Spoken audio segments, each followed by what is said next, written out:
Hello everyone, this is Monisha और आप देख रहे हैं सेल्फ लर्निंग। जैसा कि नेट की प्रिपरेशन सभी स्टूडेंट्स कर रहे हैं जिन्हें भी फॉर्म भरना है, तो आपको पता है कि एग्जाम की जो फॉर्म भरने की लास्ट डेट है वो है 17 जनवरी 2023। तो आप उसके पहले अपने फॉर्म को फिल कर लीजिएगा। लास्ट वीडियो में मैंने पैटर्न के बारे में बताया था कि एग्जामिनेशन का पैटर्न क्या होता है, उसको आप जरूर देखिए। और आज मैं बताने वाली हूँ जर्नल पेपर का सिलेबस, यानी जर्नल पेपर की तैयारी, जिसके अंतर्गत हमें 50 क्वेश्चन होते हैं और हर एक क्वेश्चन में 2 नंबर मिलते हैं, जिस हिसाब से हमारे पास 100 नंबर का ये पेपर होता है ना। तो जनरल पेपर बहुत इंपॉर्टेंट रोल अदा करता है अगर आप नेट क्लियर करना चाहते हैं। तो बात ये है कि पेपर में क्या क्या हमें पढ़ना है, किस किस यूनिट को देखते हुए हमें अपनी प्रिपरेशन को आगे बढ़ाना है। और एक और बात जो मैं बताना चाहती हूँ, अगर आप प्रिपरेशन करना चाहते हैं सेल्फ लर्निंग के साथ यानी मेरे साथ, तो आप इस नंबर पर मुझे व्हाट्सएप जरूर कीजिए, ताकि मैं फिर आपको बैच बता दूंगी कि आपका ऑनलाइन जो क्लास होगा वो कितने बजे होगा, ताकि आप मेरे साथ जुड़कर अपनी प्रिपरेशन को आगे बढ़ा सकें। चलिए बात कर लेते हैं आज के इस सिलेबस की। तो ये 10 यूनिट होती हैं जिसके अंतर्गत हमें पढ़ाई करनी होती है। तो क्या क्या है वो यूनिट, उसके अंदर क्या क्या है, इसको मैं बहुत डिटेल में आपको यहाँ बताने वाली हूँ। फर्स्ट जो यूनिट है हमारी वो है टीचिंग एप्टीट्यूड। अब टीचिंग एप्टीट्यूड के अंतर्गत क्या क्या है वो आप यहाँ देख सकते हैं, मैं आपको बता रही हूँ। कॉन्सेप्ट, ऑब्जेक्टिव, पहली बात तो आ जाती है टीचिंग की। तो इसमें आपको टीचिंग का कॉन्सेप्ट पढ़ना है, ऑब्जेक्टिव्स, लेवल ऑफ टीचिंग पढ़नी है, जिसमें memory, understanding and reflective characteristics and basic requirement भी पढ़ने हैं। इसके बाद में फिर आप आता है लर्नर्स की कैरेक्टरिस्टिक्स, यानी कि लर्नर्स के जो पार्ट पर बात आती है वो क्या क्या होते हैं तो देखनी है आपको। एडोलेसेंस, एडल्ट लर्नर के बारे में पढ़ना है। Academic, social, emotional, cognitive, individual differences क्या क्या होते हैं लर्नर्स के बीच में, वो आपको यहाँ पर पढ़ना है। Factor affecting teaching related to teachers, learner, support material, instructional facilities, learning environment and institutions, ये पढ़ने हैं हमें। फिर मेथड ऑफ टीचिंग पर देखना है कि मेथड्स ऑफ टीचिंग कौन कौन सी है, जिसके अंतर्गत स्वयं प्रभा और MOOC, मॉक जिसको कहा जाता है, उसके बारे में आपको पढ़ना है। टीचिंग सपोर्ट सिस्टम, जिसमें आता है ट्रेडिशनल, मॉडर्न, ICT बेस्ड जो सिस्टम है वो आपको पढ़ने हैं। इवेल्युएशन सिस्टम, जिसमें आप पढ़ेंगे element of teaching of evaluation. इसके बाद में चॉइस बेस्ड क्रेडिट सिस्टम, जो आजकल क्रेडिट सिस्टम के हिसाब से मार्किंग होती है वो आपको पढ़नी है। कंप्यूटर बेस्ड जो टीचिंग होती है, वो टेस्टिंग होती है, वो आपको पढ़ना है। तो ये है सब आपका यूनिट 1 में, जिसको आपको यहाँ पर देखना है। यूनिट 2 जो है वो क्या है, रिसर्च एप्टीट्यूड। इसके अंतर्गत हमें क्या पढ़ना है, तो research, meaning and types of research, characteristics and positivism. उसके बाद में prospective approach of research, methods of research, experimental, descriptive, historical, qualitative, quantitative methods, test, thesis and articles. इसके साथ में एप्लीकेशन ऑफ ICT रिसर्च, ये आपको देखना है। यूनिट 3 जो आती है हमारी, यूनिट 3 पर पहुंचते हैं। तो यूनिट 3 जो है वो है कॉम्प्रीहेंशन। कॉम्प्रीहेंशन का मतलब होता है जो अनसीन पैसेजेस आते हैं वो, ठीक है। तो आपकी इसमें आपको एक हिंदी का भी आएगा और एक इंग्लिश का भी आएगा, है ना।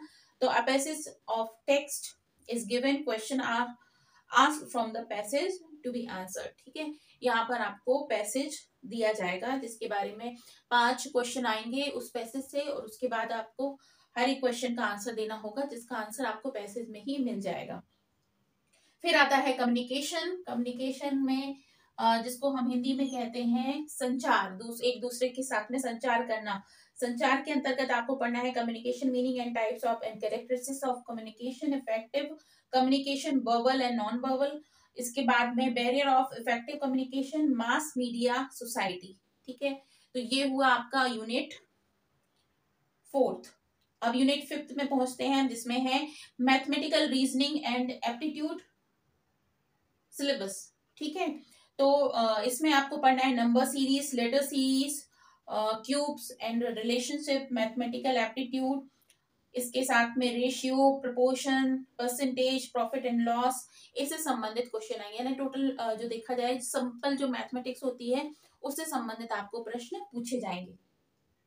फिर आता है यूनिट 5 लॉजिकल रीजनिंग सिलेबस है, यानी कि यूनिट 6 है ना, जिसमें आपको लॉजिकल रीजनिंग देखना है। अब लॉजिकल रीजनिंग में क्या आता है, argument form, structure, categorical, prospect, preposition, mode, figure, formal, informal, और उसके बाद में language related uses of language, और फिर आता है आपका वेन, जो डायग्राम्स होते हैं, वेन डायग्राम, इंडियन लॉजिक्स होते हैं, फिर प्रमाण्स होते हैं, ये पढ़ना है। तो टोटल मिला के जो लॉजिकल रीजनिंग होता है उससे संबंधित प्रश्न इसमें पूछे जाते हैं।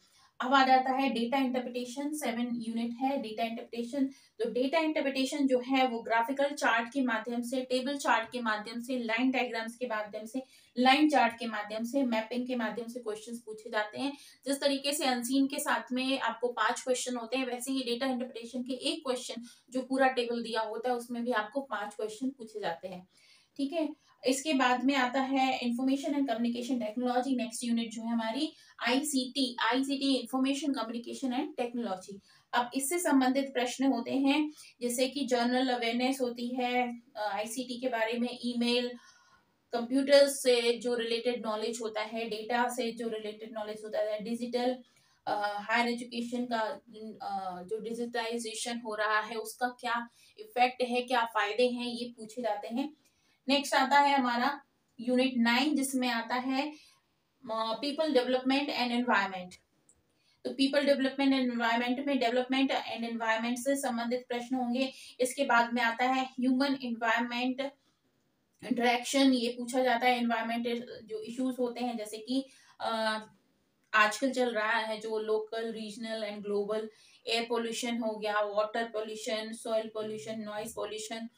इसके बाद में वेस्ट जो होते हैं उनको किस तरीके से डिस्ट्रॉय किया जाता है, कैसे उसको रिसाइकिल किया जाता है, इससे रिलेटेड क्वेश्चन आते हैं। Natural and agencies of resources, इसमें सोलर, विंड, सॉइल, हाइड्रो, जियो थर्मल, बायोमास, न्यूक्लियर, फॉरेस्ट, ये सारी चीजें पूछी जाती हैं। इसके बाद में आता है नेचुरल हैजार्ड्स, जो प्राकृतिक आपदाएं होती हैं वो क्या होती हैं, किस तरीके से उनसे हम पार पा सकते हैं, ये सारी चीजें हैं। कौन कौन से ऐसे प्रोग्राम चलाए गए हैं अब तक, इनके बारे में भी आपको पढ़ना है।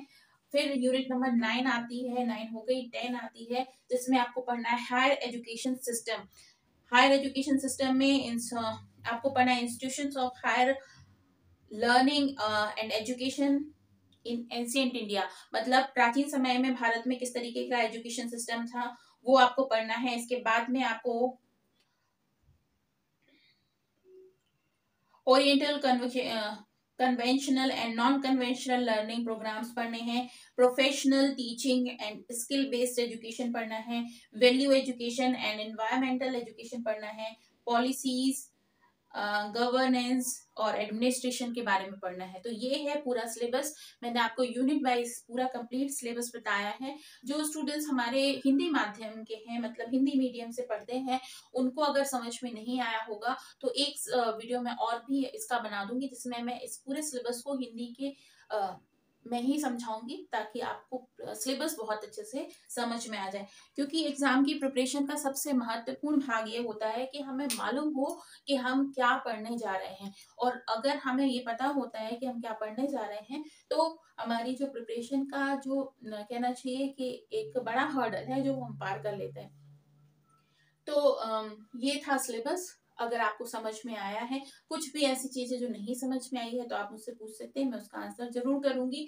और एक और बात है कि जैसे कई स्टूडेंट्स का ना कुछ जो एरिया होता है उसमें वो स्ट्रांग होते हैं, जैसे जिनका साइंस बैकग्राउंड होता है उनके लिए मैथमेटिक्स से संबंधित क्वेश्चंस और ये आपका लॉजिकल रीजनिंग से संबंधित प्रश्न, आईसीटी से, डेटा इंटरप्रिटेशन से, ये सारी चीजें जो होती हैं वो स्ट्रांग होती हैं। तो आपको ये देखना है कि जिसमें आपका हाथ जो है वो अच्छा है, स्ट्रांग है, उस पे आप पहले जाएं, है ना। जैसे टीचिंग एप्टीट्यूड में जो बीएड वाले स्टूडेंट्स होते हैं उनके लिए टीचिंग एप्टीट्यूड, रिसर्च एप्टीट्यूड, ये सारी चीजें उनके लिए क्या होती हैं, बहुत सही होती है। वो इसको क्योंकि पढ़ के आए हुए होते हैं।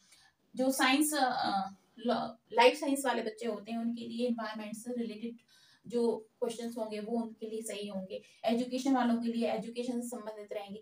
तो आपको ये देखना है कि आपका जो एरिया है उस एरिया के हिसाब से कौन सी यूनिट जो ऐसी होती है जो आपके लिए सबसे इजी पड़ेगी। तो पहले हम उसकी प्रिपरेशन करेंगे, उससे रिलेटेड सारे क्वेश्चन करेंगे ताकि गलती की संभावनाएं ना हो।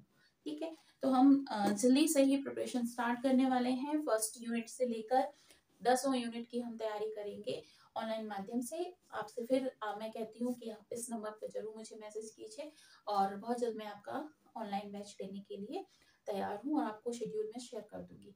तो मिलती हूँ नेक्स्ट वीडियो में। अगर आप हिंदी में चाहते हैं सिलेबस को समझना, तो मैं आपको हिंदी में समझाने के लिए भी एक वीडियो प्रिपेयर करूंगी। उसको नेक्स्ट वीडियो जो आएगा उसको आप जरूर देखिएगा। मिलती हूँ बहुत जल्द नेक्स्ट वीडियो में। तब तक के लिए अपना बहुत ख्याल रखिए, पढ़ते रहिए, प्रिपरेशन करते रहिए, गेट सक्सेस। Bye bye.